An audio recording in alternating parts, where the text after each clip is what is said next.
नमो हन्तालम् नमो सिद्धाणं नमो आयरीयानम् नमो वज्रायानम् नमो लुये सवसाहुनम्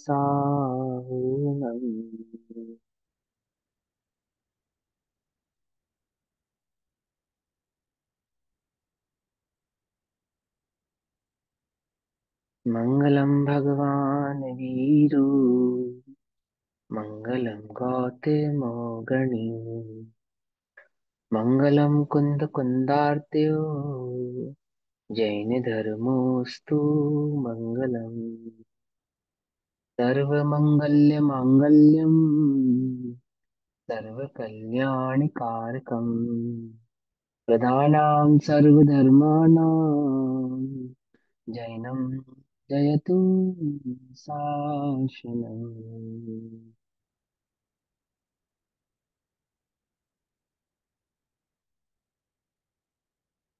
तज्जयति परं ज्योति समं समस्तैरनन्तपर्याये दर्पणतलीव सकला प्रतिफलति पदार्थमालिका यत्र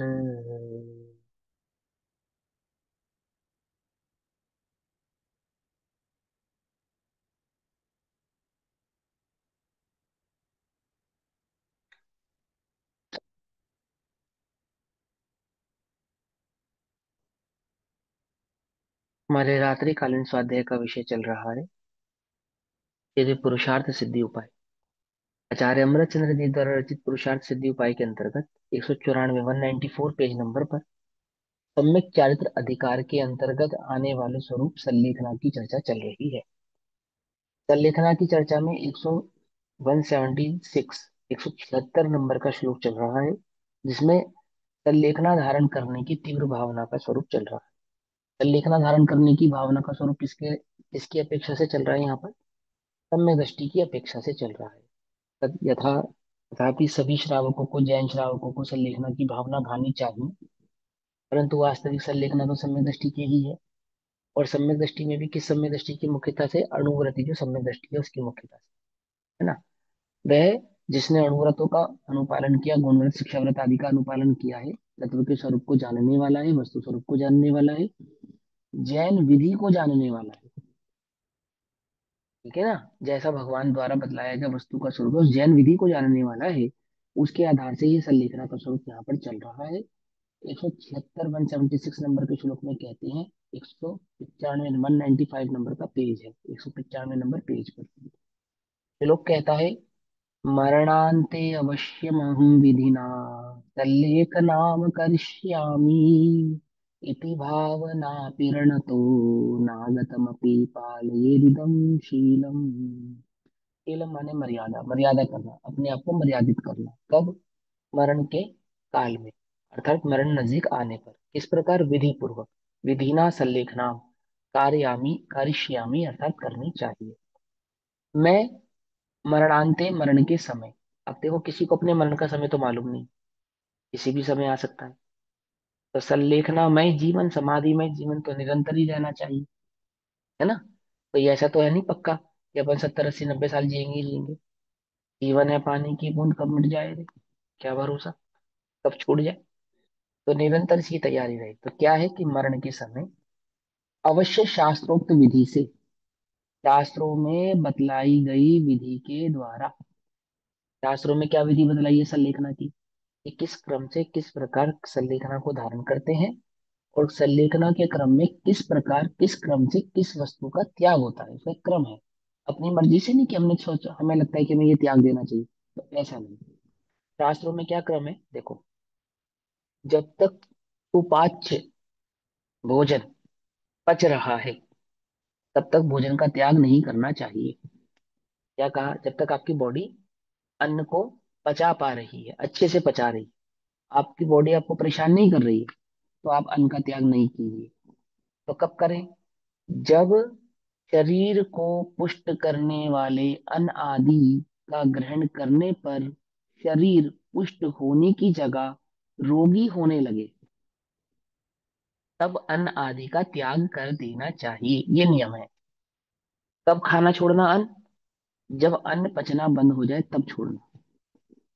और अन्न पचना बंद हो गया है, फिर भी आप अन्न खा रहे हैं, तो क्या हो गया? वो अभक्ष हो गया। फिर अभक्ष का सेवन है, फिर से लेखना नहीं हो सकती। समझ पा रहे हो? सभी लोग नहीं समझ पा रहे, है ना? सभी को लगता है ना कि भैया कब क्या छोड़ना। तो सबसे पहले जो सबसे गरिष्ठ है वो अन्न होता है। जब वो पचना बंद, जैसे तला भुना भी बुढ़ापे में पचना बंद हो जाता है, पेट खराब हो जाता है, या डाइजेस्ट नहीं होता, ब्लोटिंग होने लगती है ना, एसिडिटी होने लगती है, तो क्या करे?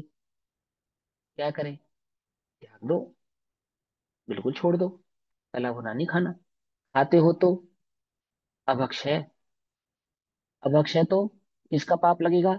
गृद्धता का पाप लगेगा, मिथ्याज की पुष्टि करेगा, है ना? आपके परिणामों की कषाय की तीव्रता का परिचायक दर्शायक है वो, द्योतक है, कि वो आपके लिए सुटेबल नहीं है, फिर भी आप उसको खा रहे हैं। क्योंकि रोगी होना, देह में रोग को जानबूझकर उत्पन्न करना, क्या है?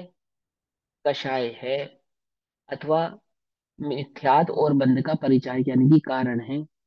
ये शरीर आत्महत्या करने के लिए थोड़ी मिला है। आत्महत्या करने का नाम धर्म थोड़ी है। समझे? नहीं समझ में आई बात? ये देह मिली, जो संगी पंचेंद्रिय पर्याय मिली, ये किसके लिए मिली थी? रत्नत्रय की आराधना के लिए मिली है। आपका जो शरीर है ना, शरीर देह देवल में रहे सिद्ध भगवान, शरीर को मंदिर की उपमा दी है। कहीं कहीं तो शरीर को अशुचि भी कहा है। किस अपेक्षा से कहा है? शरीर में राग की अपेक्षा से शरीर को अशुचि यानी कि अपवित्र स्थान भी कहा है। लेकिन इस आत्मा की अपेक्षा से, क्योंकि ये आत्मा स्वयं सिद्ध स्वरूप है, ये इसके रहने का स्थान क्या कहलाता है? अचिंत्य शक्ति स्वयं देव, जहाँ देव रहता हो, उस स्थान का नाम देवालय है। तो शरीर क्या है? उस अपेक्षा से शरीर देवालय भी है, मंदिर भी है। समझे ना? ये शरीर क्या है? मंदिर भी है। मैं भगवान हूँ। तो क्या कहते हैं, जो शरीर है, ये इस रत्न त्रय की आराधना के लिए मिला था। कोई पांच इंद्रिय के विषय भोगों की पुष्टि के लिए तो मिला नहीं था। अथवा इस पर्याय में रोगी होकर रोगी की भांति काल गंवाने के लिए तो मिला नहीं था। इस शरीर की ही सेवा करते रहो, इसके लिए तो नहीं मिला था। तो क्या करे? तो जो आपको पचना बंद हो जाए, सबसे पहले उसका त्याग करो। तो गरिष्ठ भोजन पचना बंद हो जाए तो पहले गरिष्ठ भोजन का त्याग करो। फिर अन्न आदि पचना बंद हो जाए तो अन्न आदि का त्याग करो। जब तक अन्न आदि पचते हैं तब तक अन्न आदि का सेवन करो। ठीक। फिर हल्का भोजन पे आ जाओ। जो निश्चित आपने फल आहार या रस आहार या सब्जियां आदि जो भी आपने रखी हैं उनका सेवन करो। जब वे भी पचनी बंद हो जाए तब क्या करो? तब उनका भी त्याग कर दो। जूसेस, लिक्विड डाइट या सूप आदि का सेवन करो। जब सूप आदि भी पचना बंद हो जाए तब किसका त्याग करें? तब जल आदि मात्र का सेवन करो, छाछ आदि का सेवन करो। और जब जल भी पचना बंद हो जाए तो जल का भी त्याग कर दो। और अंत में किसका त्याग करते हैं? छाछ का त्याग करते हैं। अंत में छाछ, पानी का त्याग पहले करते हैं, छाछ का त्याग बाद में करते हैं। मालूम? क्योंकि वो क्रम है। पानी भारी होता है और छाछ पानी के मुकाबले हल्की होती है, सुपाच्य होती है। आपने सुना होगा ना प्रोबायोटिक शब्द, सुना है? क्या होता है प्रोबायोटिक? मतलब जो पचाने में आसान हो उसको प्रोबायोटिक कहते हैं। सिंपल सी बात है। यानी जो प्री डाइजेस्ट हो, पहले से ही पचा पचाया हो, जिसे पचाने में ज्यादा मेहनत ना करनी पड़े, वो प्रोबायोटिक कहलाता है ना? या जो आपकी पाचन शक्ति को दुरुस्त करता है वो प्रोबायोटिक कहलाता है। केवल जी कुछ कहना आपने? हाँ, मुझे कहना था। पता नहीं, मेरा वीडियो नहीं आ रहा है, मगर मुझे पूछना था, हम दही खा सकते हैं? योगर्ट खा सकते हैं? योगर्ट अलग चीज है, दही अलग चीज है। ओ, क्या है अलग उसमें? हाँ, योगर्ट तो, योगर्ट को तो आप कई सारी वीडियो से बनाते हैं ना, फ्लेवर वगैरह करके वो योगर्ट बनाते हैं। फ्लेवर्ड अच्छा, होता हाँ। है वो तो, है ना? और जो सिंपल दही होता है, जो सही विधि से बनाया गया है, उसका सेवन किया जा सकता है। उसकी एक विधि है, दही बनाने की विधि है, छाछ बनाने की एक विधि है। उस विधि के आधार से दही या छाछ का सेवन किया जा सकता है। मगर और उसमें तो छाछ, वो बैक्टीरिया होते हैं ना, तो वो कैसे खाते हैं? छाछ और दही में अंतर होता है, और उसकी बैक्टीरिया की जाति में अंतर होता है। ठीक है? जो बैक्टीरिया ना, बैक्टीरिया घिया में भी भैया, होता है। जो ये नारियल के दूध की बनती है छाछ, उसकी बना सकते हैं क्या हम? हाँ बना सकते हैं, बिल्कुल बना सकते हैं। बनाने में क्या है, बना सकते हैं। लेकिन वैसे यहाँ पे गाय की गोर से बनी हुई जो छाछ आती होती है ना, उसकी बात है। वो सुपाच्य होती है, उसकी बात है ये।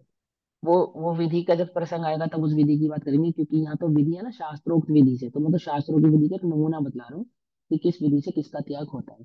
ऐसे अपने मन, हमारा मन करा, हमने हमें इंद्रिय क्रश करनी है, तो इंद्रिय क्रश करने का मतलब ये नहीं कि जानबूझ के शरीर को कमजोर बनाना है, समझे, बुद्धि पूर्वक शरीर को कमजोर करना है, ऐसा नहीं होता इसका अर्थ। इसका अर्थ ये होता है कि एक तो इंद्रिय में ममत्व भाव नहीं करना, और शरीर में जैसे अब क्या है ना, अपने हमने को रोटी पचना बंद हो गया, तो भी हम रोटी खाने की इच्छा जाहिर कर रहे हैं, तो भी हम स्वाद के चक्कर में उसको खाना चाहते हैं, तो उसका निषेध किया है यहाँ पे, है ना। और हेमल जी का वीडियो क्यों नहीं आ रहा भैया, देख लो, जो भी अपने एडमिन चेक कर लो क्या चक्कर है। हाँ सुनो, तो क्या कहते हैं, समाधि मरण करूंगा, शास्त्रोक्त विधि से समाधि मरण करूंगा। इस प्रकार भावना रूप परिणति करके, भावना रूप परिणति करके परिणति उपयोग को कहते हैं, अर्थात अपने उपयोग को इस प्रकार से साध कर, अपने उपयोगों को इस प्रकार से साध कर, किस प्रकार से साध कर, ऐसी धारणा करके, अंतरंग में ऐसा निश्चय करके कि मैं समाधि मरण पूर्वक इस देह का त्याग करूंगा, ऐसा निश्चय करके मरण काल आने से पहले ही क्या करे, यह संलेखना व्रत पालन अर्थात अंगीकार करना चाहिए। कैसे किया जाता है, मैं मरण समय अवश्य ही विधि पूर्वक समाधि मरण करूंगा, ऐसी भावना सहित श्रावक जो प्राप्त नहीं हुआ है ऐसे शील अर्थात स्वभाव को प्राप्त कर लेता है, अर्थात मर्यादा को प्राप्त कर लेता है। अब शील स्वभाव या मर्यादा का अर्थ होता है द्रव्य की मर्यादा और अंतर आत्म परिणामों की मर्यादा, यानी अंतरंग में तो शुद्धोपयोग को धारण करता है, शुद्धोपयोग की भावना भाता है, आत्ममुक्ता आत्म सन्मुक्ता की भावना भाता है, और बाह्य में मन वचन काय को भोग उपभोग की प्रवृत्ति से सीमित कर लेता है ना।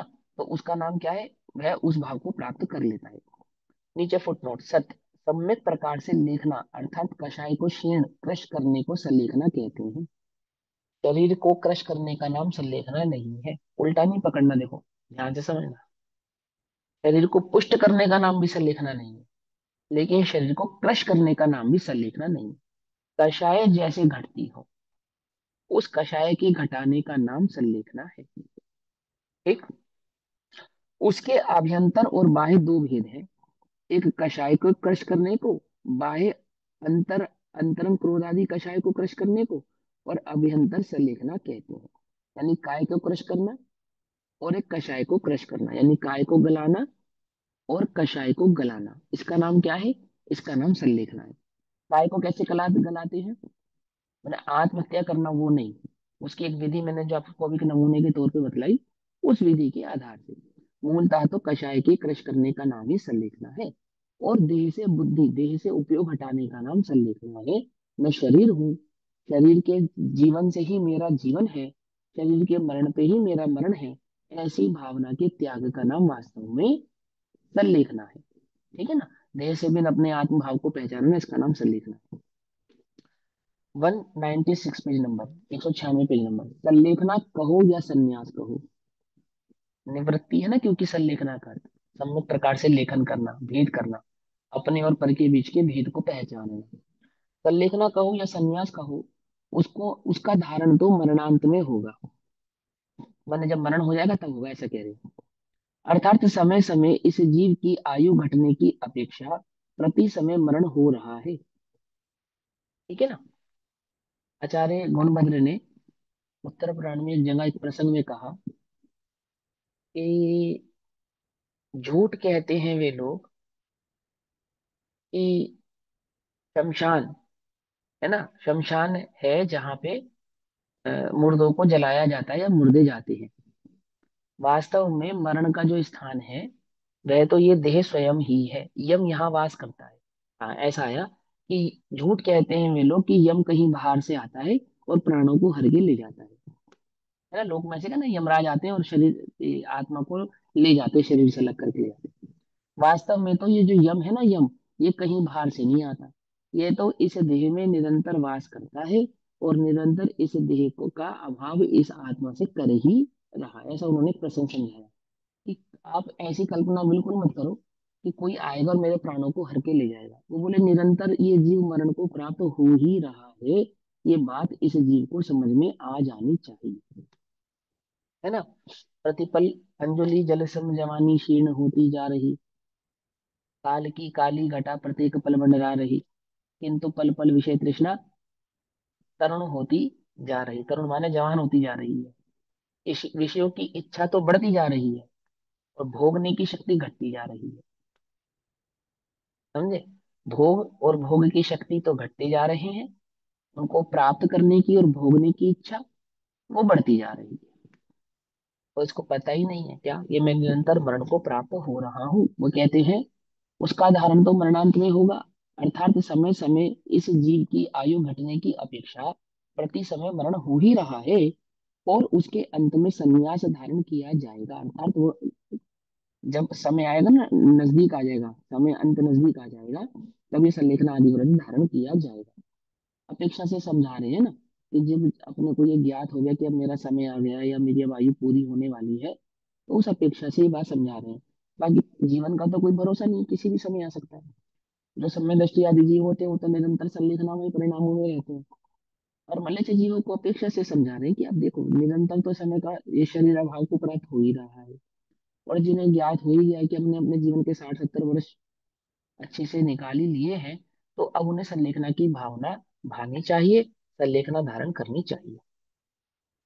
परंतु पहले से ही ऐसी प्रतिज्ञा करना, जब मरण होगा तब तो मरण होगा ही, लेकिन पहले से ही ऐसी प्रतिज्ञा करना कि मैं मरण काल में संन्यास धारण करूंगा ही, है ना। अतः इस प्रतिज्ञा की अपेक्षा यह शील पहले ही पालन करने में आ जाता है। ये शील माने ये मर्यादा पहले ही पालन करने में आ जाती है, जो पहले ही अपना योग उपयोग इस प्रकार से बना लेते हैं, धारणा कर लेते हैं कि मुझे तो इस संलेखना व्रत को धारण करना है। तो जब मरण आएगा तब तो मरण काल में जो कार्य होगा सो होगा ही, परंतु मरण काल के आने से पहले ही ये संलेखना व्रत आदि भी अंगीकार कर लिए जाते हैं। श्रावक को इस बात का विचार सदैव करना चाहिए कि मैं अपने मरण समय अवश्य संलेखना धारण करूंगा। देखो अब यहाँ पे बार बार श्रावक शब्द आ रहा है ना, तो मुख्यता तो व्रति श्रावक की ही है इसके अंदर। ये बात सबको समझ में आनी चाहिए, ठीक है ना। देखो आजकल ना एक ट्रेंड है, संलेखना ट्रेंड है, ट्रेंडिंग हो गई है ना। कि भाई वो किसी का समय नजदीक आया तो तुम संलेखना धारण कर लो। ठीक है, मैं उसको उसका निषेध नहीं कर रहा कि वो गलत है, कि किसी का समय नजदीक आया पर पूरे जीवन काल उसने व्रत आदि पाले नहीं, वस्तु स्वरूप समझा नहीं, धर्म की कोई खबर नहीं, और हम सीधा उसको कहते हैं भाई तू नमोकार मंत्र पढ़ो और संलेखना धारण कर लो, कि मेरा सब चीजों से त्याग है, ऐसा उसको कह देते हैं। और वो भी मान लेता है कि हाँ भाई अब मेरा सब चीजों का त्याग है, और ऐसा वो संलेखना धारण कर लेता है। अब ये तो उसका एक छोटा सा रूप है, लेकिन उसका वास्तविक रूप नहीं है। सच्ची संलेखना तो मुनिराजों की ही होती है, पहले तो आप ये समझो। संलेखना का क्रम है ना, विधि है ना, इसमें लिखा ना, श्लोक में विधि कहा ना, देखो उसमें क्या लिखा, शास्त्रोक्त विधि से, ये शब्द आया या नहीं आया। तो शास्त्रों में संलेखना की क्या विधि है, कि शास्त्रों में संलेखना की ये विधि है कि बस आपने जब चाहा और धारण कर लिया, जैसा चाहा वैसे धारण कर लिया, जब आपका दिल करे तब आपने धारण कर लिया। क्योंकि अपने अपने चित्त में तो क्या है कि मैंने मरण काल के समय में किसी ने मेरे वस्त्र उतार दिए, समझ ना जाना, किसी ने मेरे वस्त्र उतार दिए तो मैं क्या हो गया, तो मैं साधु हो गया। ये थोड़ी विधि है कि कोई हमारे वस्त्र उतार दे उसका नाम साधुपन है। अथवा मैं अपने होशो हवास में ही नहीं हूँ और मेरे को किसी ने कहते हाँ भैया आपका सब चीजों का त्याग है, और मैं भी हाँ जी भैया त्याग है। अरे मैं इस स्थिति में नहीं हूँ ना, त्याग तो जब करूँ जब मैं कुछ ग्रहण करने की स्थिति में हूँ। क्या, जब मैं कुछ ग्रहण करने की स्थिति में हूँ तो मैं त्याग करूँ। अभी मैं स्वयं ही कुछ ग्रहण करने की स्थिति में नहीं हूँ, कोई सुध बुध नहीं है मेरे को, और किसी ने कहा और मैंने कहा हाँ जी भैया जो आप कह दो सो ठीक, कर लिए धारण। ठीक है ना। अब हम उसको कषाय की मंदता कहते हैं, कोई उसमें आपत्ति नहीं है, ऐसा करने में कोई, मैं उसका विरोध नहीं कर रहा हूँ जो ऐसा करते हैं, लेकिन वो स्वरूप नहीं है, ये कह रहा हूँ। अंतर समझ में आया या नहीं समझ में आया। एक है कि मैं उसका विरोध कर रहा हूँ, मैं विरोध नहीं कर रहा हूँ, पर मैं ये कह रहा हूँ वो स्वरूप नहीं है। अगर तुम्हें भी ऐसी संलेखना लेनी हो तो वो स्वरूप नहीं है, कि सुनो भाई हाँ, कि जब मैं मरने वाला हूँ ना, तो तुम एक काम करना, मेरा अमुक अमुक चीजों का त्याग करा देना, ये संलेखना का स्वरूप नहीं है। मैं मरने वाला हूँ तो तुम मुझे बिस्तर से उठा के जमीन पे रख देना, ये संलेखना का स्वरूप नहीं है।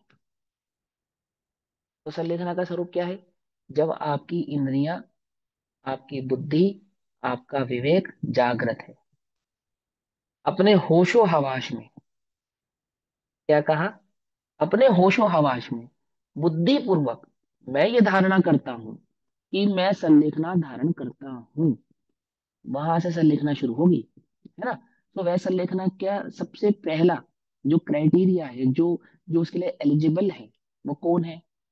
तो पहली एलिजिबिलिटी तो मुनिराजों की है। मुनिराजों का जीवन प्रति समय संलेखनामय ही है। जिस समय मुनिव्रत धारण किया ना, तभी से उनका संलेखनामय जीवन हो गया। वो पल ही उनका संलेखनामय जीवन का पल हो गया। फिर चाहे उन्होंने 8 वर्ष की उम्र में दीक्षा क्यों ना ले ली, पकड़ना ही मत नहीं पकड़ा। सदा सामायिक वर्त रही है ना उनको। सदा सामायिक वर्तने के कारण सदैव संलेखना भाव में ही स्थित है, एक बात। दूसरे नंबर पे आप, उसके नीचे व्रति श्रावक को होती है। उसके नीचे किसको होती है? व्रति श्रावक। व्रति श्रावक कौन? वो जो एल्लक हैं, क्षुल्लक हैं, है ना, आरिकाएं हैं, उनको होती है। फिर और उसके नीचे आओ तो किसको होती है? वो जो अणुव्रति है, 1 प्रतिमा, 2 प्रतिमा, 3 प्रतिमा, 4 प्रतिमा आदि, 11 12 प्रतिमाओं के स्वरूप में, जिन्होंने उन प्रतिमा आदि को धारण किया है। उसमें भी 7वीं प्रतिमा तक का जिनका स्वरूप है, 7वीं प्रतिमा से ऊपर की जिनकी प्रतिमाएं हैं, तीसरे नंबर पे उनके संलेखना होती है। और बाकी जीवों को तो संलेखना का उपचार मात्र है, चाहे वे सम्यक दृष्टि क्यों ना हो। ध्यान से समझना, क्योंकि विधि क्या कहती है, शास्त्रोक्त विधि क्या कहती है? क्रम क्रम से अपने उपयोग को बुद्धि पूर्वक अणुव्रत आदि के माध्यम से भोग उपभोग की सामग्री से घटावे, है ना, इतना कार्य करे, तत्पश्चात उसके संलेखना का परिणाम स्वीकार किया जाता है। ये विधि है, विधि से होता है ना। आप ये कहो भैया देखो, अब हमारा बच्चा इंटेलिजेंट है जी भैया, इंटेलिजेंट है, और इसने और क्लासेस तो पढ़ी नहीं है, काम करो आप इसको सीधा 10वीं 11वीं के एग्जाम दिलवा दो, सीधा 10th और 12th के एग्जाम में बैठा दो इसको आप। नकली नकली सर्टिफिकेट तो मिल जाएगा, मिल ही जाता है बाजार में, मिल जाता है ना। डिलीट की उपाधि भी मिल जाती है, डॉक्टरेट की उपाधि भी मिल जाती है, कितने पर्चे खरीदने, खरीद लो अपने नाम से। लेकिन वो योग्यता तो नहीं आती ना। डिग्री खरीदने से, डिग्री के संबंध में जो योग्यता होनी चाहिए, वो योग्यता तो आप खरीद नहीं सकते ना। डिग्री तो खरीद सकते हो, पर योग्यता तो नहीं खरीद सकते, वो तो आपको अंदर से ही आएगी। पकड़ में आती है बात, नहीं पकड़ में आती है। ऐसे ही आप संलेखना का नाटक कर सकते हो, उल्टा नहीं पकड़ना, देखो मेरे शब्दों पे वो नहीं जाना। पर संलेखना की योग्यता, एलिजिबिलिटी, वो कहाँ से लाओगे? वो कहाँ से आएगी? वो तो नहीं आएगी। वो तो शास्त्रोक्त विधि का जिसने अनुपालन किया है उसकी आएगी। तो भैया अब हम क्या करें? हमारे तो अनुव्रत नहीं है, हमसे लिखना ले या नहीं ले। भावना भाव ना, भावना भाव, बुद्धि पूर्वक, विवेक पूर्वक, जागृति पूर्वक, पुरुषार्थ पूर्वक, बल पूर्वक, कि मुझे अमुक कार्य करना है। अब तुम उस लेवल तक पहुंच पाओ तो शाबाश, नहीं पहुंच पाओ तो कोई बात नहीं, इतना किया तो शाबाश। क्या कहा? इस ये धोखे में नहीं कि वो मरण के काल में हम नमो का मन सुन लेंगे, और वो क्या नाम है, तुम हमारा अमुक अमुक चीजों का त्याग करा देना, या तुम हमसे ऐसा करवा देना, ऐसा करा देना, हमारी सलेखना हो जाएगी। ऐसे नहीं, ऐसे नहीं होती। धर्मात्मा निकट हो चर्चा धर्म सुनावे। धर्मात्मा तो निकट होकर चर्चा धर्म की तब सुनाएगा जब होशो हवास में धर्म के स्वरूप को समझा होगा। जब होशो हवास में धर्म के स्वरूप को नहीं समझा होगा, तो बेहोशी में कोई धर्म कैसे समझाएगा? उपयोग ही स्थिर नहीं होगा, तब धर्म कैसे समझ में आएगा? ये क्रम नहीं है, ये क्रम नहीं है। क्रम शास्त्रोक्त विधि, विधि क्या है, विधि से। हाँ बोलिए जी, क्या कहना है आपको? मेरे को पूछना था, आप कह रहे हैं कि धर्म जो है वो पहले से ही प्रैक्टिस हम लोग जो कर रहे हैं करना चाहिए, हम्म। और हमारा गोल तो वही है कि मुनि धर्म धारण करना, वो नहीं हुआ तो श्रावक धर्म धारण धारण करना। मगर हम वहां तक भी नहीं पहुंचे हैं, तो जहाँ है वहां है। तो योग्य पात्र तो वो दो है। हम तो हम्म। मंद कषाय के ग्रुप में आ गए, उपचार से हम्म। जो भी करना है। हम्म। फिर भी ऐसे ही करने का, आप जो यहाँ हम्म। लिखा है वैसे हाँ, ही। तो वो अब उसके उस क्रम को बढ़ाना ना, अपने अपने उस क्रम को बढ़ाना। देखो, मान के चलो कोई बच्चा पहली क्लास में 5 बार फेल हो गया। अब भैया ये 5 बार फेल हो गया, अच्छा नहीं लगता, एक काम करो, इसे दूसरी क्लास में डाल दो। क्योंकि ये बार बार फेल हो रहा है, इसलिए दूसरी क्लास में डाल दो। क्योंकि ये बार बार फेल हो रहा है इसलिए तीसरे में डाल दो। क्या करे, क्या बताओ, तरीका क्या है? एलिजिबिलिटी तो यही है ना कि वो उसको पास करे, अपने दम पर पास करे और आगे बढ़े, है ना। अब हम तुम्हें खुश करने के लिए तो कह दें कि हाँ भैया वो ऐसा कर सकते हैं, पर मार्ग नहीं है वो। किसी को पुटियाने का मार्ग थोड़ी हम तुम्हें पटा लें कि हाँ चलो तुम्हारी बात में हाँ मिला दें। मार्ग तो जो है वही रहने वाला है, जैसा है वैसे ही रहने वाला है। क्रम तो जो है वही रहने वाला है। क्रम को भंग करने की कोई हमें तो सुविधा मिली नहीं है कि भैया कर कहेंगे तो क्रम भंग हो जाएगा। भैया कौन है? यहाँ तो क्रम को भंग करने वाले आदिनाथ नहीं है, महावीर स्वामी नहीं है। भगवान महावीर स्वामी ने क्या कहा? जो आदिनाथ ने कहा। और आदिनाथ ने भगवान ने क्या कहा? जो अनादिनाथ कहते आए। क्यों? अनादि से नाथ जो कहते आए, आदिनाथ ने भी वही कहा। कोई अलग तो कहा नहीं। शिवंदर भगवान क्या कह रहे हैं? कोई अलग क्रम तो कह नहीं रहे हैं। तो क्रम भंग करने की सुविधा तो ना मेरे पास है ना आपके पास है, किसी के पास नहीं है। और हम तुम्हें, हाँ चलो ठीक है भैया और उसे तो भला है ऐसा कह दें, कह दे तो कह दे, वो क्रम नहीं है। वो क्रम नहीं है।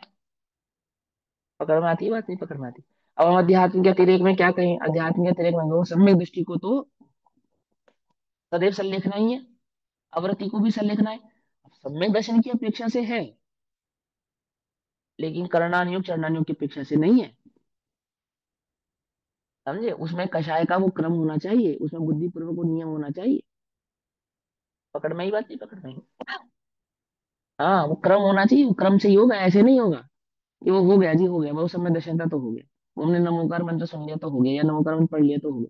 वो कषाय की मंदता है, उसका निषेध नहीं कर रहे हो, लेकिन संलेखना का वो स्वरूप नहीं है। जो स्वरूप है वो तो वही रहने वाला है ना। तो शास्त्रोक्त विधि, विधि क्या है? संलेखना आदि ग्रंथों में जहाँ संलेखना आदि के क्रम को या उनके स्वरूप को विस्तार से समझाया है, वहां विधि क्या है? क्या यही विधि है, नमोकार मंत्र पढ़ के मर जाना, या मरते समय नमोकार मंत्र सुन लेना, या चाहे अपनी इच्छा से अपनी मर्जी से जो मर्जी त्याग कर देना? हम्म? या मरने से पहले कपड़े खोल देना? यही है क्या क्रम? बोलो। मुनि क्योंकि तुम्हारी बुद्धि में नगनता मुनि धर्म है। ये ये दर्शाता है इस बात को। ये दर्शाता है कि तेरी बुद्धि ने पूरे जीवन काल यही माना कि वस्त्र सो श्रावक, अवस्त्र सो मुनि। जबकि मुनि धर्म तो तीन कषाय चौगुड़ी के अभाव का नाम है। ये नहीं सीखा ना तूने? ये नहीं सीखा तूने, यही सीखा सारा दिन की कपड़े उतार के मैं मुनि हो जाता हूँ। ये सीखा तूने। क्या समझे? कुछ बात समझ में आई या नहीं आई? यही तो दिखा रहा है ना इस बात को, और क्या दिखा रहा है? जगत में जितने भी नग्न है सब मुनि हो गए फिर तो। हम्म? नहीं नहीं, वो तो हमने अपनी बुद्धि से त्यागी है। अरे बुद्धि से भी तीन कषाय चौगुड़ी के अभाव रूप त्यागे जाए तो मुनि धर्म है, नहीं तो ढोंग है। क्या? मुझे पता है, अंतरंग में मुझे मालूम है। क्या मालूम है? कि मेरे कषाय का अभाव नहीं हुआ है। फिर भी मैं उस वो पद को मानता हूँ कि वो पद कैसे प्राप्त होता है? कषाय के अभाव से प्राप्त होता है या वस्त्रों के त्याग से प्राप्त होता है? बोलो। कषाय के अभाव पूर्वक त्याग से वो पद प्राप्त होता है। पद प्राप्त करने की तो ये विधि है। पद प्राप्त करने की ये विधि थोड़ी है कि मैं त्याग तो कर दूं और कषाय का त्याग ना करूं। ये तो विधि नहीं है। कुछ बात समझ में आ रही है नहीं आ रही?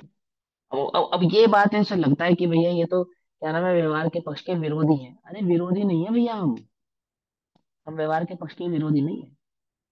हम तो कह रहे हैं उसका स्वरूप सच्चा क्या है। ये तो नाटक नौटंकी है। क्या समझे? पकड़ में ही बात? नहीं पकड़ में? देखो सुनो, तुम्हारे घर में धन की अधिकता हो, है ना, और तुम शोर मचाओ तो क्या होगा? शोर मचाओ शोर, कि तुम्हारे चोरी पास हो धन अधिक है तो क्या होगा? हाँ, या तो चोर आ जाएंगे तो डकैत आ जाएगा, नहीं तो सरकार आ जाएगी। क्या? तीन में से एक आ जाएगा तुम्हारे पास। चोर का पार नहीं पड़ेगा तो डकैत, और चार डकैत का पार नहीं पड़ेगा तो सरकार। सीधी सी बात है। ऐसे ही संलेखना रूपी धन का शोर मचाओगे ना, तो क्या हुआ? तभी सरकार ने क्या किया था, आत्महत्या कहने लगी संलेखना को। संलेखना आत्महत्या, इस पे बैन लगाओ। अरे संयम रूपी धन के शोर नहीं मचाए जाते भैया। क्रम है, उसकी एक विधि है। उसका एक स्वरूप है। अब स्वरूप का तो ज्ञान नहीं है, तुम्हें तो ताली बजाना, शोर करना, अखबार में छपवाना, उसका नाम संलेखना समझते तुम। हम ढिंढोरा पीटेंगे, दुनिया इकट्ठी होगी, रिश्तेदार चार मिलेंगे, सब हमसे क्षमा मांगेंगे, हम सबसे क्षमा मांगेंगे, अखबार में छपेगा, दो चार इंटरव्यू होंगे, तो संलेखना होगी। नहीं तो काय की संलेखना, मर गए और पता ही ना लगा किसी को, क्या? सदैव संयम, सदैव संलेखनामय जीवन होता है ना मुनिराजू का। भगवती आराधना में आया, संलेखना पूर्वक शरीर छूट गया मुनिराज का, संलेखना पूर्वक शरीर छूट गया। फिर संघ क्या करता है उस शरीर का, है? जंगल में छोड़कर चला जाता है।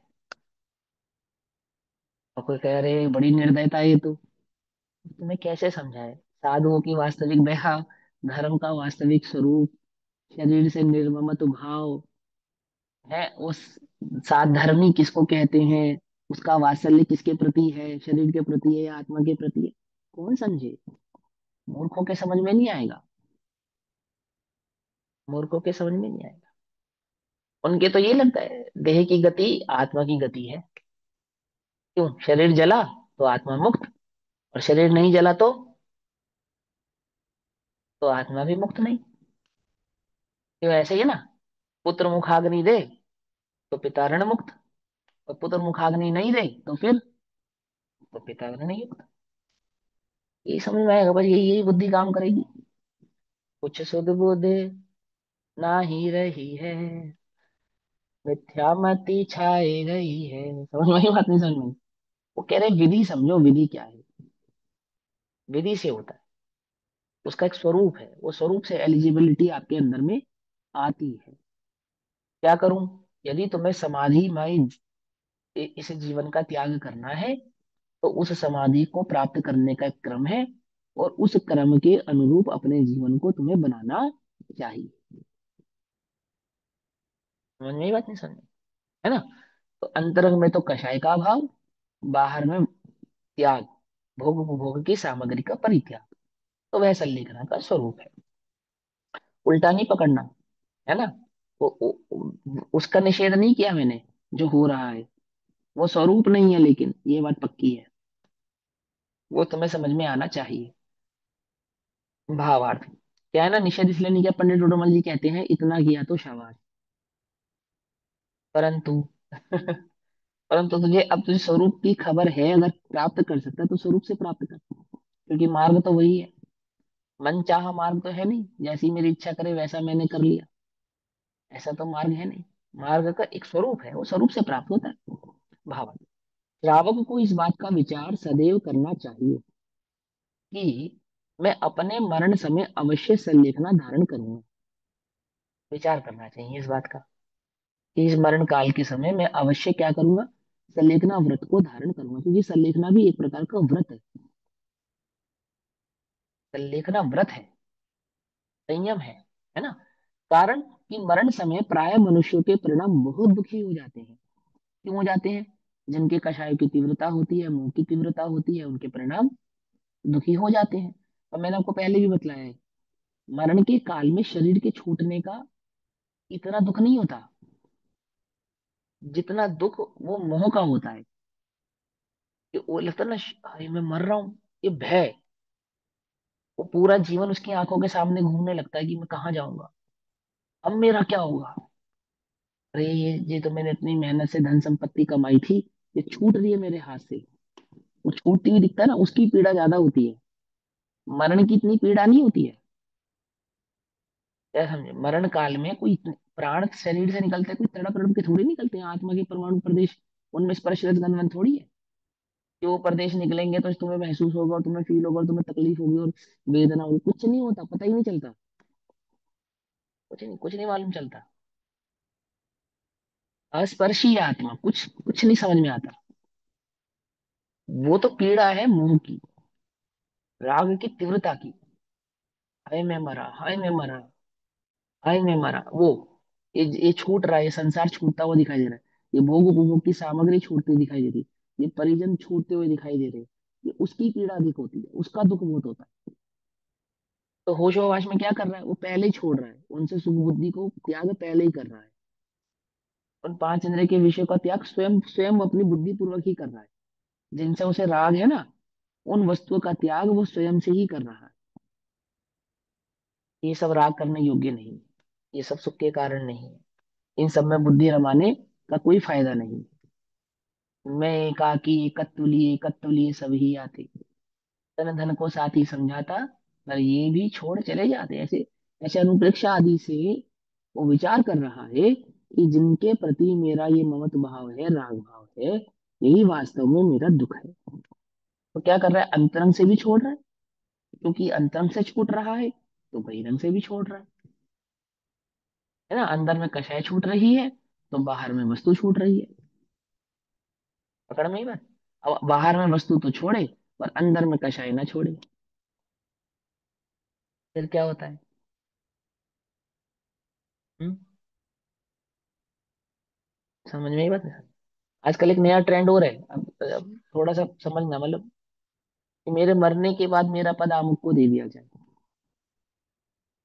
अरे, पद पहले छोड़ा जाता है भाई, मरने के बाद नहीं छोड़ा जाता। मरने के बाद तो छीन लिया जाता है। वो प्राण है ना, वो तो पहले छीन लिया वो पद, जो तू जीते जी नहीं छोड़ पाया। क्या कहा? समझ नहीं बैठे सब। मेरे मेरे प्राणों का हरण हो जाने के पश्चात, मेरे मरण को प्राप्त हो जाने के पश्चात इस पद का प्रत्याशी आमुक व्यक्ति को बना दिया जाए, इसका नाम संलेखना नहीं है। महाकुरीति है ये, महाकुरीति। क्या? मैं जब तक जीऊंगा पद पे रहूंगा। अरे भैया, चक्रेश्वरी सो नरकेश्वरी है। पद पे मुक्ति नहीं होती है, बोलो। आचार्य को मुक्ति नहीं होती, मालूम? सिद्ध नहीं बन सकते आचार्य। उपाध्याय भी सिद्ध नहीं बनते हैं। साधु ही सिद्ध बनते हैं, है ना। अब वो लगे अंदर में बुद्धि है ना। क्या बुद्धि है? कि पंचम काल में तो मोक्ष होता नहीं। तो क्या फर्क पड़ता है आचार्य से और उपाध्याय से और साधु से, है ना। और निरुपाधि भाव की साधना करने वालों का आज सबसे बड़ा युद्ध है कि मुझे आमुक उपाधि चाहिए। क्या? नहीं समझे? निरुपाधि भाव की साधना है, निरुपाधि भाव की साधना। सबसे बड़ा युद्ध क्या है? मुझे आमुक उपाधि चाहिए। आमुक उपाधि के बिना तो जीवन क्या जीवन। समझ में आया बात? नहीं समझ में आ रही है? जी। साधना है निरुपाधित्व भाव का नाम। उसकी उपाधि तप मतलब टाइटल ना, सम टाइटल। पद, पद, पद चाहिए, है ना। अमुक पद चाहिए, अमुक पद चाहिए, अमुक पद चाहिए। बड़प्पन, बड़प्पन कैसे जाहिर होगा मेरा कि मैं बड़ा हूँ? अगरू लघुत्व आत्मा की साधना करने वाले को क्या चाहिए? पद चाहिए। लोक में मेरा नाम हो, मेरा पद हो। बुद्धि मेरे मरने के बाद मेरा पद दे देना। पद पहले त्यागा जाता है। कुरीति या महाकुरीति? महाकुरीति। सबसे पहला काम करो, पहले पद त्यागो। क्या गृहस्थियों में भी पद त्याग देना चाहिए? कौन से पद पे हो तुम? सास के पद पे हो, त्याग दो तुरंत। पिताजी दुकानदार पे सेठ बन के बैठे, त्याग दो पद। भैया, माँ का हाँ, तो पद कभी त्यागने को ही नहीं होता है। हाँ, बहुत बढ़िया। त्यागने को होता है। क्यों नहीं होता है? माँ हो तुम, आत्मा हो, है। माई बनी हो सारे जीवन काल, अनादि से अनंत काल तक माई बनती रहना। आत्मा कब बनोगी? हम्म आत्मा बनो। माँ बन के क्या है, कोई लाभ नहीं है। सुनो भैया, दुखी हो जाते हैं मनुष्यों के परिणाम, बहुत दुखी हो जाते हैं। तथा कुटुंबी जनों व धनादि से ममत्व भाव नहीं छूटता। बुद्धिपूर्वक छोड़ेगा तो छूटेगा ना, अन्यथा नहीं छूटेगा। ना कुटुंबी जनों से छूटेगा और ना धन आदि से छूटेगा। समझ में बात नहीं? समझ में क्या है ये? तो ममत्व भाव नहीं छूटता। जिसका ममत्व भाव छूट जाता है उसी के संलेखना होती है। ये जो ममत्व है ना, ममत्व, इसका एक नाम पता है क्या है हेमल जी? इसका एक नाम है ममता। कितनी अच्छी लगती है, बहुत बढ़िया लगती है ना। ये छूट जाए, इसका नाम संलेखना है, ये नहीं छूटी तो इसका नाम संलेखना नहीं है। मिथ्यात्व का एक कारक है, करुणा, ममता, मोह, दया, क्या है ये? बोले बंध के कारक है, मिथ्यात्व है, ये कोई बहुत अच्छी चीज नहीं है। लोक में भले ही इन्हें अच्छा माना जाता हो, क्यों? क्योंकि लोक को बढ़ाने वाले है ना। अपना साम्राज्य किसको नहीं बढ़ाना, लोग अपना साम्राज्य बढ़ाना चाहता है, वो रूप बदलता है। द्वेष को तो सारी दुनिया बुरा मानती है, राग को कौन बुरा मानता? कोई नहीं मानता। जैन दर्शन मानता है, वो कहता है द्वेष तो कुछ है ही नहीं, जो कुछ है ये राग है, राग का पूरक द्वेष है। क्या कहा? राग है तो द्वेष है, राग नहीं है तो द्वेष नहीं है। वीत राग, समझे? वीत राग, राग भाव का त्याग कर दिया जिसने, है ना। करुणा बहुत अच्छी चीज नहीं है। करुणा तो सबसे बड़ा रोड़ा है, अटकाव है। अब वो निर्दयता नहीं, करुणा का अपोजिट निर्दयता नहीं, करुणा का अपोजिट वीतराग परिणति, वीतराग परिणाम है। समझे ना? वो वीतराग दशा है। वो वीतराग दशा कैसी है? जहाँ एक मैं हूं और एक शुद्धोपयोग है, बस। मैं हूं और मैं हूं, तीन मैं है वहां पे। मैं मुझ में, मेरे आधार से, अपने आधार से ना, मैं मेरी परिणति में अपने ही अभाव भाव का अनुभव कर रहा हूँ। तो एक मैं है ना, उसको तीन भाव से कहा, मैं ही मेरा करता धरता, पर का मुझ में कुछ काम नहीं। मैं ही क्रिया, मैं ही कारक, कर्ता, और मैं ही कार्य, और कुछ नहीं। वो है वितरक परिणति। इस जहां में कई घर बनाए तूने, रिश्तेदारी सभी से निभाई तूने। है ना? कौन कौन सी रिश्तेदारी निभाई? कि भैया और सारे रिश्तों की छोड़ो, माँ के रिश्ते को कुछ मत कहना, सबसे खतरनाक रिश्ता है ये। क्या समझिए? है ना? क्योंकि इसको तो लोक में कोई बुरा नहीं कहता। अरे भैया, ममता दुख का कारक है, वो आप उल्टा नहीं पकड़ना भैया, समझना ध्यान से। है? जिसका ममत्व भाव छूट जाता है। देखो, लोक में ममता भी किसकी प्रसिद्ध है मालूम? गाय की। गाय की। अपने को गाय जैसी ममता है या नहीं है? नहीं है। गाय जैसी ममता नहीं है। गाय की ममता क्यों प्रसिद्ध है? गाय की, पूरे जितनी भी पशु जाति ना, जितनी भी पशु जाति जो अपने बच्चों का संरक्षण करती है, उस सारी पशु जाति में ये बात पाई जाती है। जैसे शेर बूढ़ा हो जाता है फॉर एग्जाम्पल, तो जो जवान शेर होते हैं ना, वो शिकार करके लाते हैं, बूढ़े शेर को देते हैं। समझे?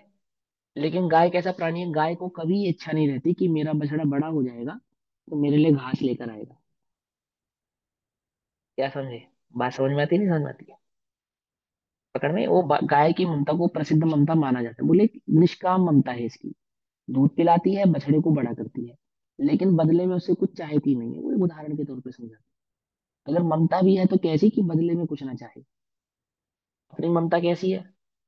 कि हमने इतना पढ़ाया लिखाया, बड़ा किया, आदि आदि किया, तुम्हारा फर्ज बनता है कि तुम हमारी सेवा करो, हमारे लिए अमुक कार्य करो, अमुक कार्य करो। मैं उसको बुरा नहीं कह रहा, वो तो जो प्रसंग है, उस प्रसंग का विस्तार है ना, तो ये तो तलवार की धार जैसा है ममता के प्रसंग को समझाना। पर ये वास्तव में करुणा, जिसको तुम ममता कह रहे हो, ये मिथ्यात्व का एक रूप है। ये मिथ्यात्व का एक कारक है, समझना बहुत जरूरी है। देखो, समझो ध्यान से। कोई लोग कहेंगे कि भैया मुनिराजू को क्या ममता नहीं होती, करुणा नहीं होती? तो साधर्मी के प्रति क्या वात्सल्य नहीं होता? तो तुम वीतराग परिणति और वात्सल्य के बीच के भेद को नहीं जानते, इसलिए ऐसा कह रहे हो। ऐसी ममता बिल्कुल भी नहीं होती जैसी लोक में प्रसिद्ध है। मुनिराजों को ऐसी करना कतई नहीं होती, बिल्कुल नहीं होती। तुम मर रहे हो और ये शुद्धोपयोग में जा रहे हो मुनिराज, तो क्या करेंगे? मरते हो तो मर जाओ, हम तो शुद्धोपयोग में जाएंगे। क्या समझे? समझ में आई बात, नहीं समझ में आई? क्यों? निजे आयु कर्म से मरे जीव, यह बात जिनवर ने कही, कोई बचा कैसे सकेगा जब आयु हर सकता नहीं। वो मुनिराज उपदेश करते हैं ना, उन्हें ये पता है कि उपदेश से जीव सुधरता नहीं है। आचार्य गुणभद्र ने लिखी है ये बात, वर्तमान युग में कहा है। उत्तर पुराण में आचार्य गुणभद्र कहते हैं, उपदेश से नहीं, काल लब्धि पकने पर जिसकी गति सुधर गई है, जिसकी मति सुधर गई है। ये शब्द किसने लिखे हैं? आचार्य गुणभद्र ने लिखे हैं, वर्तमान युग में लिखे हैं। उपदेश से नहीं, किससे? काल लब्धि के पक जाने के कारण जिसकी मति सुधर गई है। उपदेश तो क्या है? निमित्त है, कारक नहीं है। और निमित्त से कार्य होता नहीं है, समझे? वे उपदेश करता मुनिराज ये बात जानते हैं भली प्रकार से। आदिनाथ जैसे उपदेशक है। और मारीच कोई अज्ञानी नहीं है, मारीच। आप समझो कि मारीच बिल्कुल कोरा ज्ञानी है, कोरा ज्ञानी नहीं है। मारीच पहले जैन धर्म का अनुयायी है, जैन दर्शन का पढ़ा लिखा है, भगवान का भक्त रहा है, अनुयायी रहा है, ज्ञानेश्वरी दीक्षा धारण की है उसने, आगम का ज्ञाता है, अंगों को जानने वाला है। उसके बाद उसे आदिनाथ भगवान का वो विरोधी हो रहा है। क्यों हो रहा है बताओ? क्योंकि उपदेश से कोई सुधरता नहीं है। हम इसे सुधार देंगे, हम इसे सुधार देंगे, हमारे उपदेश से ये सुधर जाएगा। अरे भैया, हम तो बस इसलिए पीछे पड़े रहते हैं कि इनकी गति सुधर जाए, इनकी गति सुधर। अरे तुम अपनी तो सुधार लो, उल्टा नहीं पकड़ना। देखो फिर समझना ध्यान से, फिर तुम उल्टा पकड़ो तो बात अलग है। अपनी तो सुधार लो तुम। तुम्हें हो गया सम्यक दर्शन, तुमने कर लेता तो निर्णय, तुम्हें समझ में आ गई एक द्रव्य दूसरे द्रव्य का करता नहीं।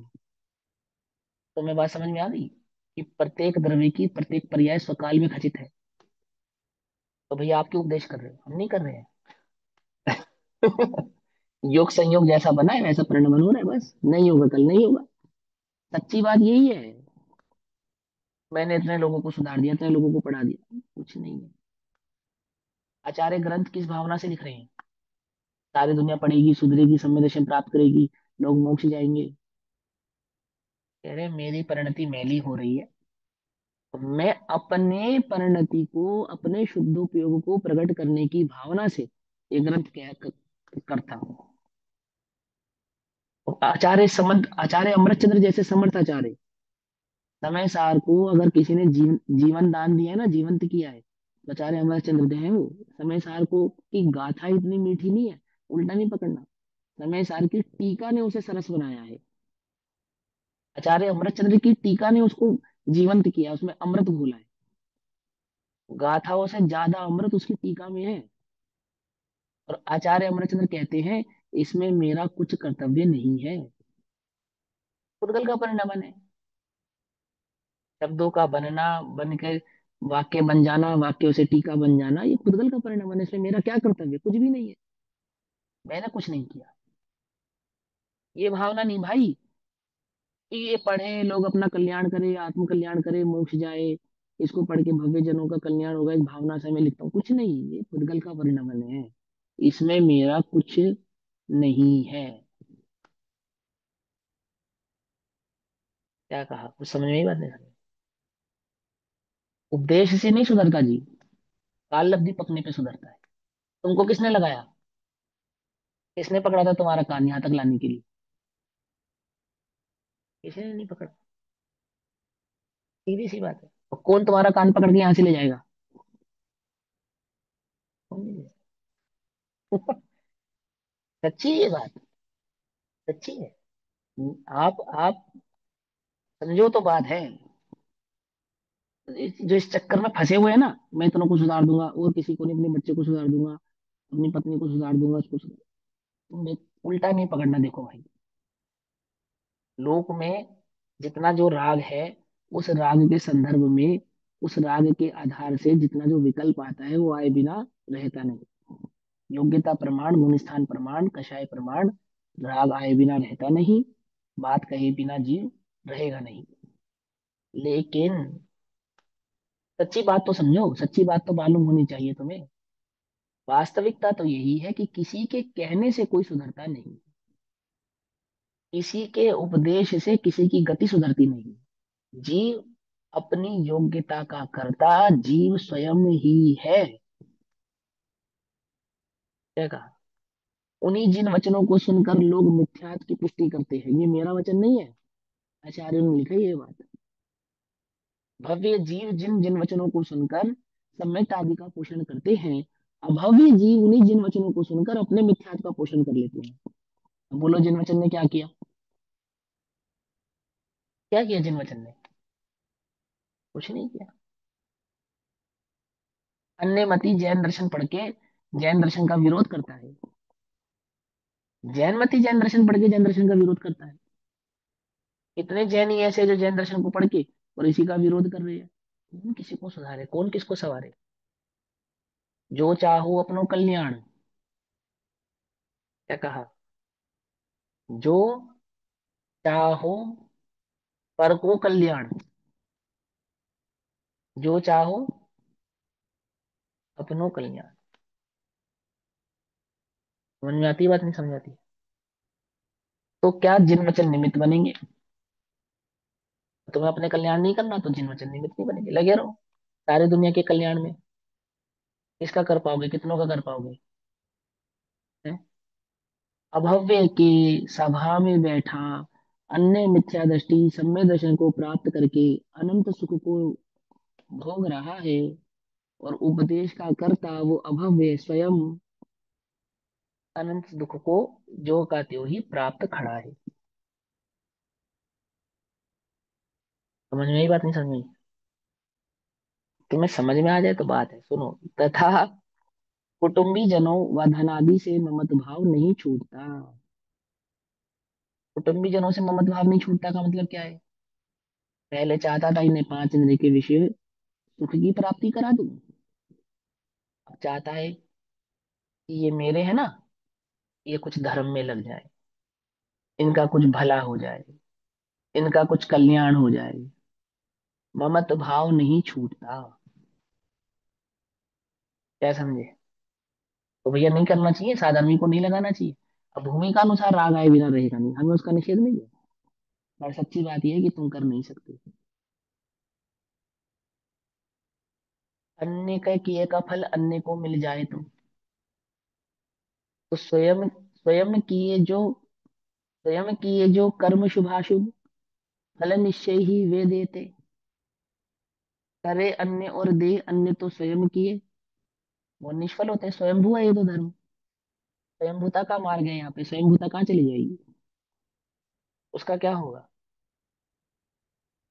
निमित्त नैमित्तिक संबंध का निषेध नहीं, लेकिन उस निमित्त नैमित्तिक को जो तुम कर्ता कर्म बनाए बैठे हो, कि मैं नहीं करूंगा तो कौन करेगा, मैं नहीं समझाऊंगा तो कौन समझाएगा, मैं नहीं होऊंगा तो क्या होगा, ये धर्म में नहीं लगे तो इनका क्या होगा, क्या होगा? तुम्हारा क्या होगा, तुम अपनी बताओ। तुम्हारा क्या होगा? समझ में ही बात नहीं समझ? सारे आचार्य को पता है कि मेरे संग में कितने भावलिंगी है, कितने द्रव्यलिंगी है। ये बात पता है। 20,000 मुनिराजों का संघ, 40,000 मुनिराजों का संघ। भद्रबाहु मुनिराज के 40,000 मुनिराज। 20,000 मुनिराज क्या हो गए? संघ से अलग हो गए। भद्रबाहु तो बेचारे चिंता में सूख के काटा हो गए होंगे। 20,000 शिष्य, इसे कहते हैं 20,000। यहाँ तो एक ना आए ना एक दिन, तो क्या लगता है? एक शिष्य टूट के दूसरे की सभा में चला गया, तो अंदर में ऐसा लग रहा है, अरे मेरा शिष्य, अरे मेरा शिष्य, अरे मेरा शिष्य, मेरा पढ़ाया हुआ। कुछ बात समझ में आती नहीं आती? हॉस्पिटल पहुंच जाते हैं लोग इस भावना से ही, मेरा मेरा पढ़ाया हुआ शिष्य। 20,000 मुनिराज संघ से अलग हो गए। और भद्रबाहु क्या हुआ उनको?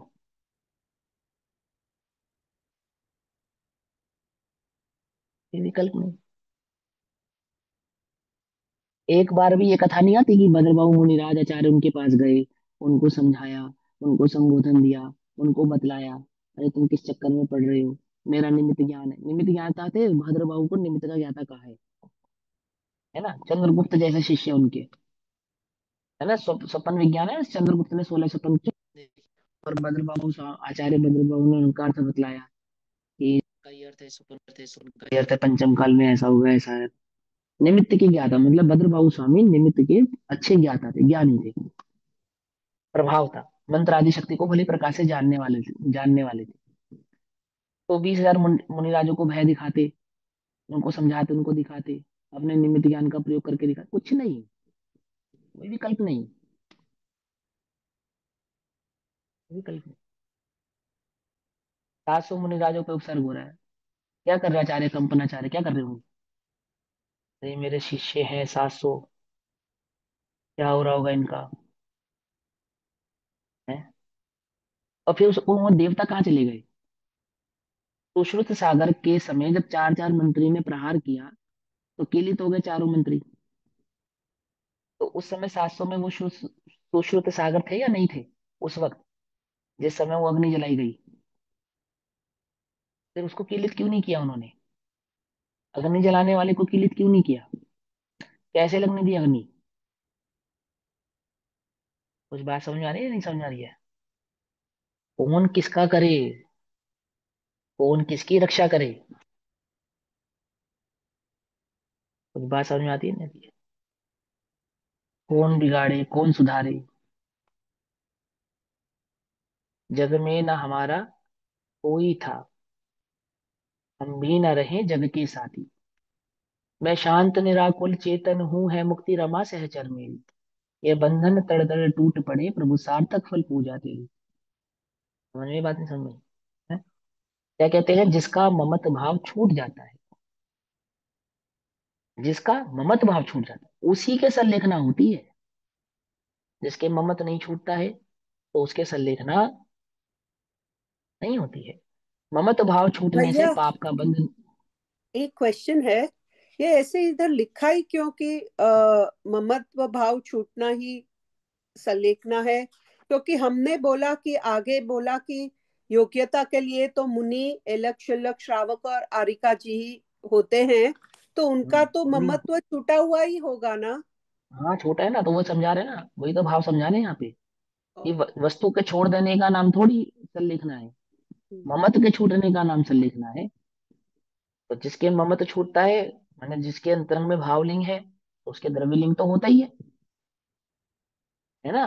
कोई समझे मैंने बाहर से वस्तु त्याग दी तो मेरे संलेखना हो गई, अभी मैंने बताया ना कि अपने अपने मन में तो यही है ना, वस्त्र त्यागे तो मुनि हो गए। अंतरंग से ममत छूटे तो होगा ना, उतनी कषाय का अभाव हो, एक कषाय चुकड़ी, दो कषाय चुकड़ी, तीन कषाय चुकड़ी, उसका अभाव हो, वह ममत भाव छूटे, उसी का नाम संलेखना होती है। ममत भाव छूटने से पाप का बंध ना होने के कारण नरक आदि गति का बंध भी नहीं होता, अर्थात कुगतियों का बंध भी नहीं होता। इसलिए मरण समय अवश्य ही संलेखना करने के परिणाम रखना चाहिए। अब संलेखना आत्मघात नहीं है। ये श्लोक नंबर 177 है, आचार्य अमरचंद्र देव ने लिखा है, आज से लगभग 1500 वर्ष पहले लिखा है। समझ में ही बात नहीं समझ में? 1500 वर्ष पहले क्या लिखा, संलेखना क्या नहीं है, आत्मघात नहीं है। उस समय भी ऐसे जीव मौजूद थे जो संलेखना को आत्मघात कहते थे। सरकार तो आज कह रही है, अखबारों में छाप रही संलेखना आत्मघात। आज से 1500 साल पहले आचार्य अमरचंद्र देव ये सूत्र कहकर जाते हैं, वे कहते हैं संलेखना आत्मघात नहीं है। समझ में ही बात नहीं समझ में? संलेखना क्या है? संलेखना तो परम समाधिमय जीवन है, सुख का अमृत है, अमृत। मृत भाव नहीं, अमृत भाव है, उसका नाम संलेखना है, ऐसा 177 नंबर श्लोक में कहते हैं। तो अभी समय हुआ, समय अनुसार बाकी चर्चा करेंगे, तब तक के लिए सभी को जय जिनेन्द्र। ओम नमः सिद्धेभ्यः। निज निधि निज में बताई, यह अनंत उपकार, उसके लिए जिनवाणी माँ को वंदना शत बार। नमो ओरियंताणम नमो सिद्धाणम नमो